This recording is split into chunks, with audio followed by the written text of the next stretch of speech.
Hi, everybody. So, I am going to do a crash course on everything I know about how to improve your credit score.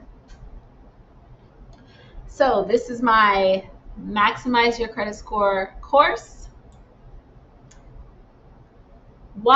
Who is this person? Who am I? Why did I get here where I'm talking about credit? Well, most of you follow my channel. My name is Jasmine Walker. I actually work in child welfare full time. That's a social work industry.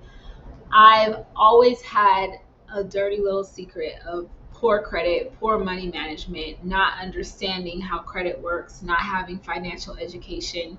And I still managed. I managed because I just barely got by. I could have a car, I could have things, but nobody had to know how much interest I was paying on it. Nobody had to know that I was struggling to pay my bills and living check to check. I had a professional career and could barely pay my bills, but as long as I still had my car and a place to live and clothes and could go out to eat with friends and appear to be doing as well as them, I was I thought I was doing okay until I wasn't. Until everything came crashing down when I got a divorce from my husband and my car got repoed from me while I was at work. Actually, it was one of those days I was having a bad day at work and I just sort of had a little bit of a tantrum in a meeting and went off and stormed out of the meeting. That's a whole nother story. But then I went outside to look for my car and angrily get in my car and drive myself home, have a glass of wine, and do what I did when I was mad at work. And I had to take a piece of humble pie after looking in the parking lot for about 20 minutes and my car was nowhere and ask someone for a ride home. And I knew I was a couple months behind on my car notes. So I figured what happened. So that's what happened. And then I knew I needed to figure something out quick because now I have a repo on my credit. I have bad credit, can't get another car. It was a disaster. And I knew that was like my bottom on not managing my credit and finances. So I sought someone who knew about credit repair. I started learning how to do it myself, helping people with their credit. And I went ahead and took the courses and the test to get certified for credit consultation and credit score consultation. So that's my story about how I got here. How is your score calculated? So, a lot of us have seen this pie and maybe not all the way understand how it works and what it really means. So, I'm going to break down how your credit score is calculated. So, the biggest piece of pie for the calculation of your credit score is your payment history. That's your on time payments. So, you want to strive to have 100% on time payments. Every time you miss a payment and it's reported to the credit bureaus, your payment history is going to decrease. That it makes up for 35% of your credit score. The second piece of this pie is amounts owed. So that's your debt. That's your credit utilization. That calculation usually comes from your revolving credit. So that would be credit cards. And so that's calculated from like your amounts owed is the amount that you've used the credit card, and then the leftover would be the percentage that you have available credit you have to use. So you want to have between 97 and 95% of available credit to use at all times, because when you max out your credit cards, you look like to a lender, you look like you're a desperate borrower and you are barely surviving, and you can crumble at any time because you don't have credit that you can use. All your cards are maxed out. So why would I give you more money when you are not when you owe everybody the maximum amount of money? So you want to keep that really, really low. The lower you keep it, above 1%, the lower you keep it, the higher the higher impact you'll have on your credit score in a positive way. The length of history, That's 15% of your score. That shows that you've been a responsible borrower over a considerable amount of time. So your length of history is an average of how long you've had your accounts open. So a lot of people think that your length of history is like your oldest account. Say your oldest account is 15 years old, but you just opened a credit card last year. A lot of people think that your length of history is 15 years because that's how long you've had your oldest card, but it's an average. So that's why you want to be careful about opening new credit cards and accounts, because that can all at once, because that can bring your score down, and it'll bring your score down because you're decreasing your average length of history of credit on your credit file. New credit is recently opened accounts. That would be your inquiries.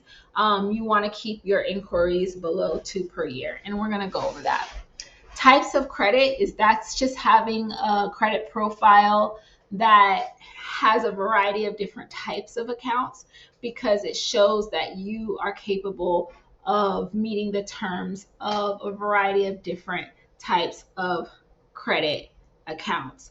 So that means long-term installment loans, mortgage, car, short-term installment loans, personal loan, and credit cards. Those are types of credit.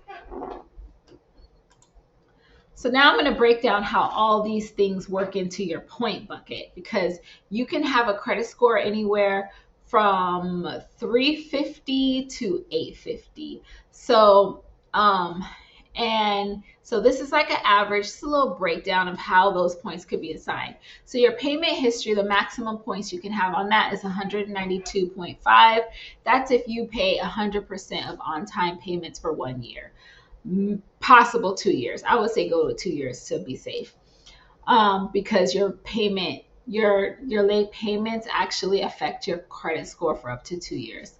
Amounts owed is 165 points. So you'll get yourself 165 points if you keep your accounts under 1 to 3% for 6 consecutive months.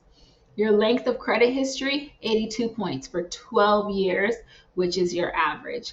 New credit, 55 points. You lose half if there are more than 3 inquiries on your credit report. Mind you, if you're shopping for a car or mortgage, you don't get slammed for every single inquiry as points wise, as long as you keep that within a 30-day window. And types of credit is 55 points. So you want to have 2 to 3 credit cards, at least 1 long-term installment loan, mortgage, car, and at least 1 short-term installment loan, personal loan, to maximize those points. How can we fix some mistakes on our credit report quickly? One of the things you can do is you can keep revolving credit utilization under 5% of the amount owed. Earlier I said 1 to 3%. That would be the aim, but at least if you can keep it under 5%, you're looking pretty good there. Look for inaccuracies on your credit file and utilize the law to have these items removed. We're talking credit repair here. Diversify your credit profile.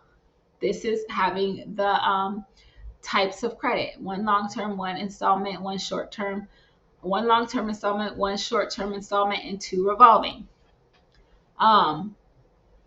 As far as having collections removed from your credit report, you don't want to pay a collection without a letter that says that they will delete the collection. The reason why you don't want to just start paying collections is because a lot of companies now don't delete the negative reporting from your credit file once it's paid.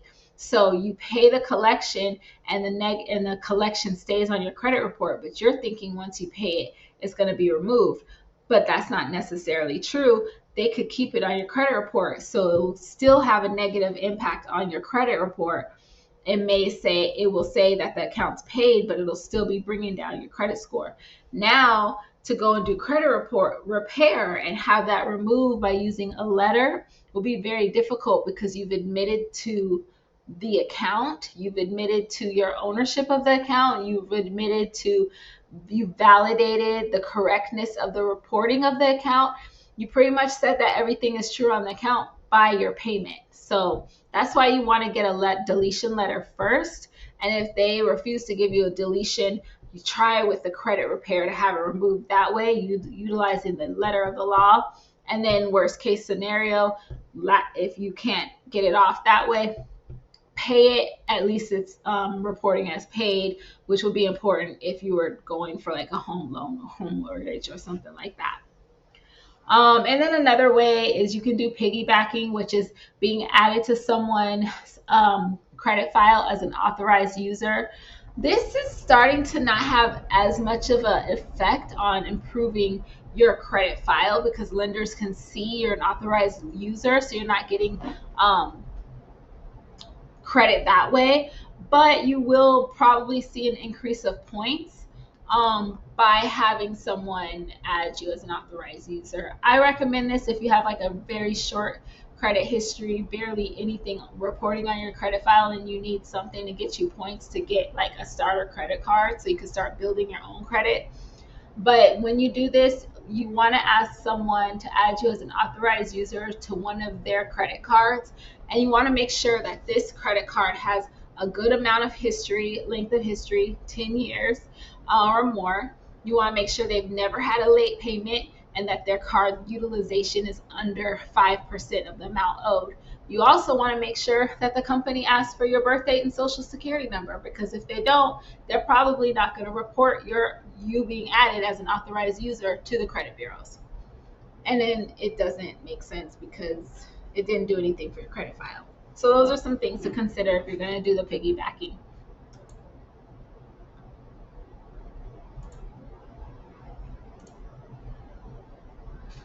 So here are some long-term habits when you are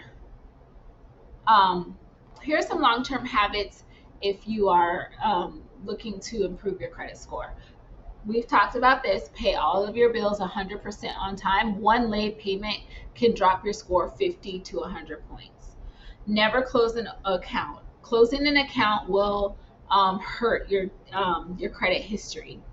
If you close an old account because you're not using it anymore, or you don't use it, like put like a small bill, like I put my Google Plus on one of my credit cards, that's $1.99 a month, and I pay it every month, then the credit card company could close it and you'll lose all that credit history. So even if you're not using a card, you're trying not to use a card, you rip the card up, you cut it up, keep the account open because it's helping your credit score.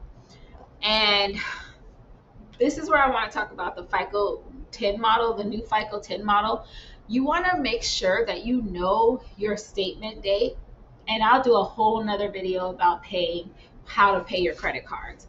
But it's important that you know your statement date and you get your utilization down under 5% every month by your statement date.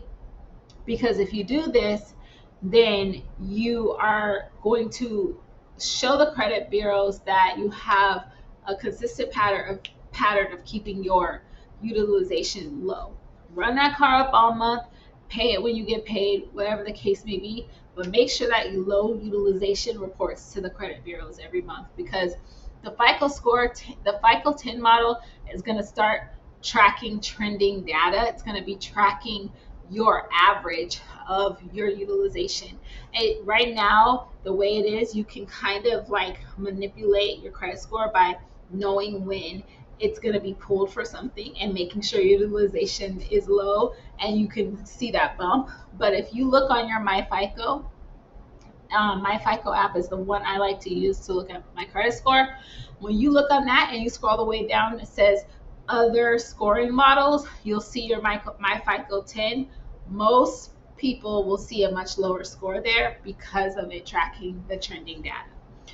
Speaking of MyFICO, monitor and protect your credit profiles. Here are some apps I like to use. MyFICO gives you your FICO scores.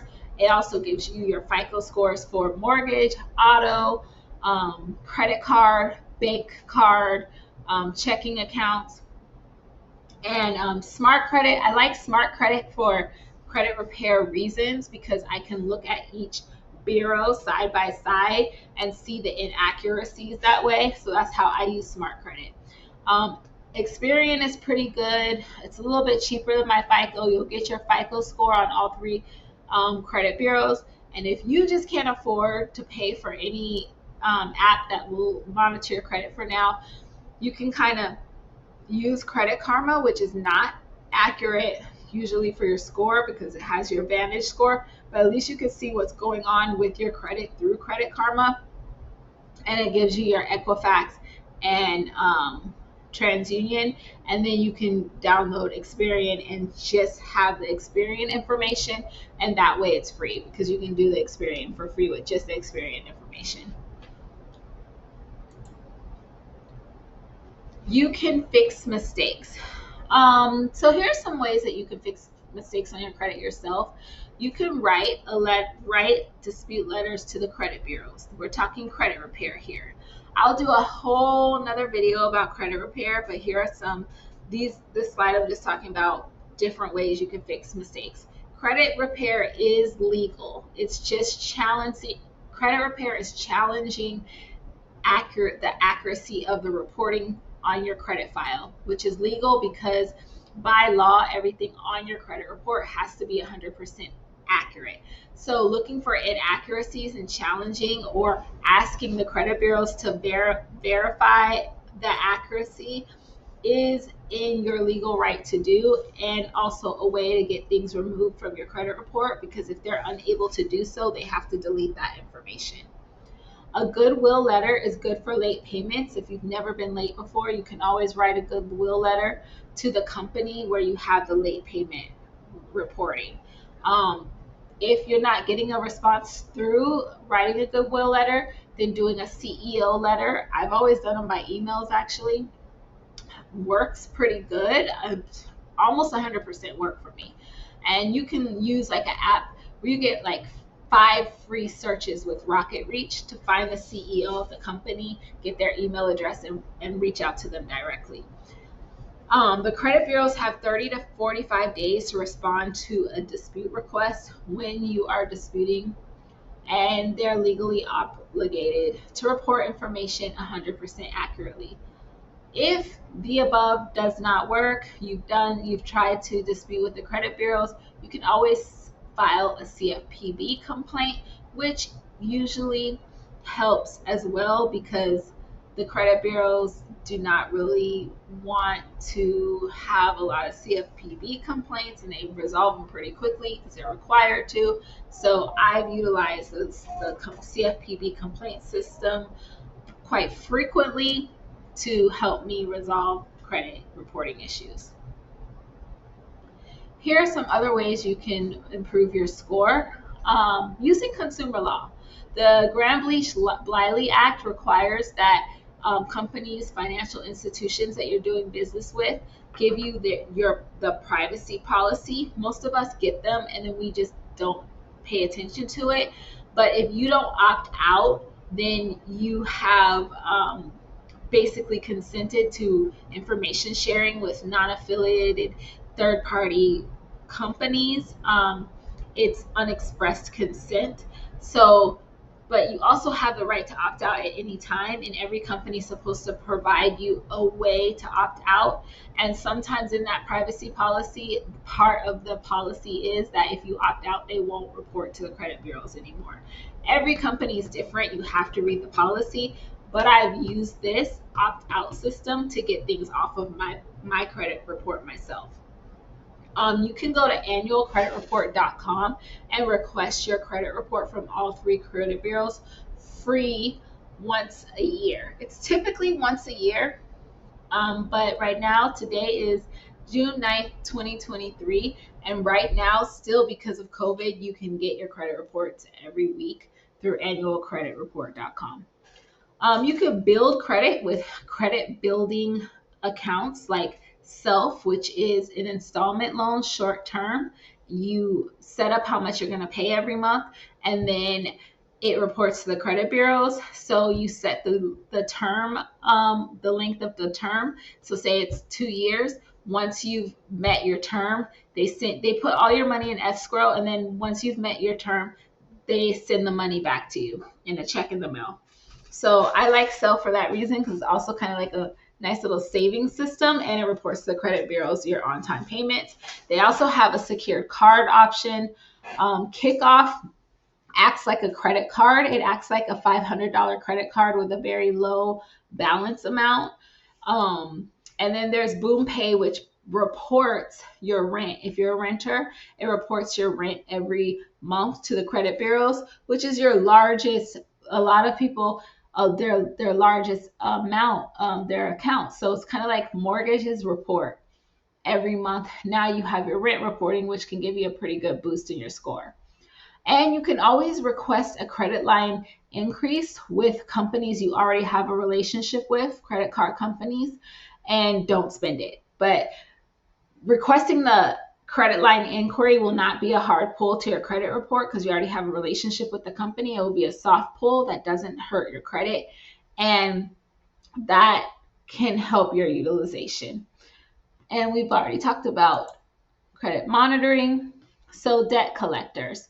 Never confirm a debt over the phone. When you do that, you are giving permission for that debt collector to collect on a debt, because they didn't enter into a relationship with you. They bought your information from a company, which, by the way, if you opt out of these privacy policies at a lot of these companies, you are denying them from selling your information to debt collectors. So it's a good idea to opt out. If you know an account is going in, whatever happened, you can't help that it's going to collections, opt out so they can't sell your account.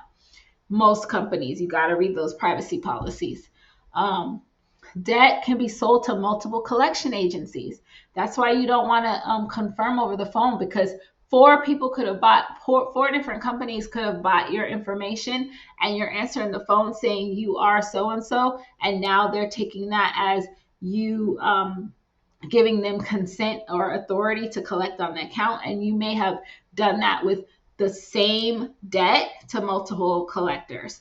So you want to ask for, if anyone calls you want to not say who you are. They say, is this so and so? You don't want to say yes or confirm it. All you're going to say to them is send whatever information you have in the mail to the address you have on file. They might not even have an address. They might not have bought that much information, so they can't do anything. So you want to have them send the information, and then you're going to respond to that by asking for the signed contract with your wet signature, the full account number, and this is information that they should have in order to collect the debt. If they don't have it, then you have another response to that. I have these letters. It's like a 3-set letter system. And you guys can contact me if you're interested in getting those letters, or I will put that in the link in the description of this video where you can download those letters. And then also, don't pay a collection without an agreement to delete the negative reporting in writing. I talked about that on a different slide. Here are some quick disputing tips, and these are just a few, because this is a whole nother video too. So if you're going to dispute, a good thing to do is to remove all additional addresses and phone numbers. On your credit report, a good rule of thumb is you want to have one address, one phone number on your credit report. And if you want your employer, one employer on your credit report. You don't want to have old addresses and phone numbers, because typically the company that when you're disputing, the credit bureaus are validating the information with other matching information on your credit report. That's one way they're going to validate. And if they can't attach that account to one of your old addresses, they may have to take other steps to validate, which they may or may not have the resources to do or even bother doing. So it's a way you can get things removed off your credit report. You also want to freeze the secondary bureaus, which is CoreLogic, SageStream, and LexisNexis. Those are other bureaus that are not as big as the three main: TransUnion, Equifax, and Experian, and they collect information on you as well.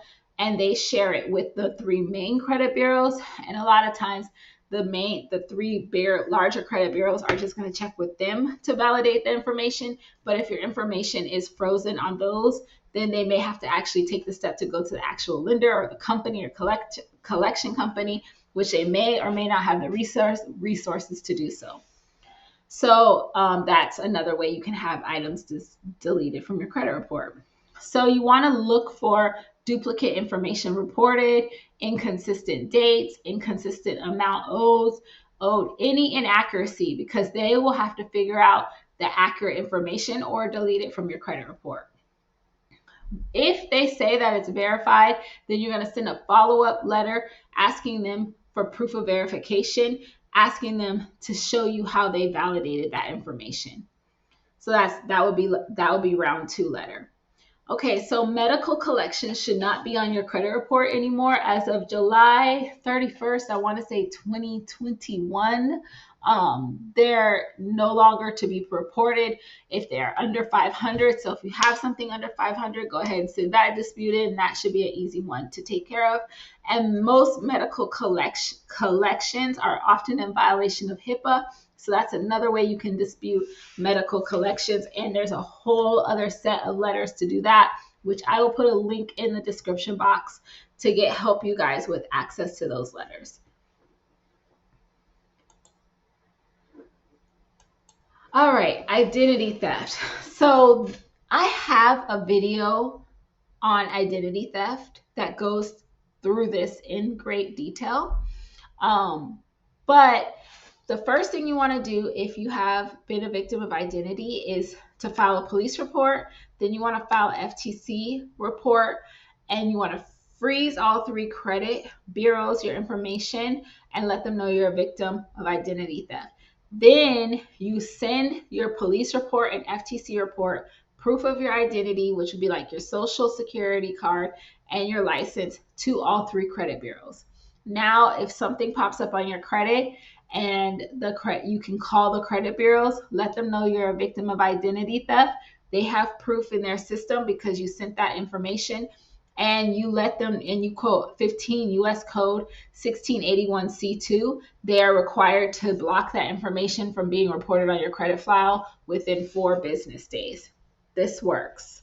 Also, frequently check your soft inquiries because your credit files are frozen, so you should not be getting hard inquiries, but you may be getting soft inquiries for things like banks, buy here, pay here, furniture places, little things like that, insurance, home insurance companies, little things like that. Maybe a soft inquiry, and accounts could still be getting opened in your name. And if you're frequently cell phone companies, if you're frequently, I just thought of more, cable companies, light companies, this happened to me. I'm a victim of identity theft, so these things still popped up on my credit report after my credit was frozen. So people could still be using your information to open these kind of things. So you want to check your soft inquiries, because checking your soft inquiries, you can catch it in real time, catch it before it becomes a collection that they put on your credit report. You have to go through all this rigmarole to get that off.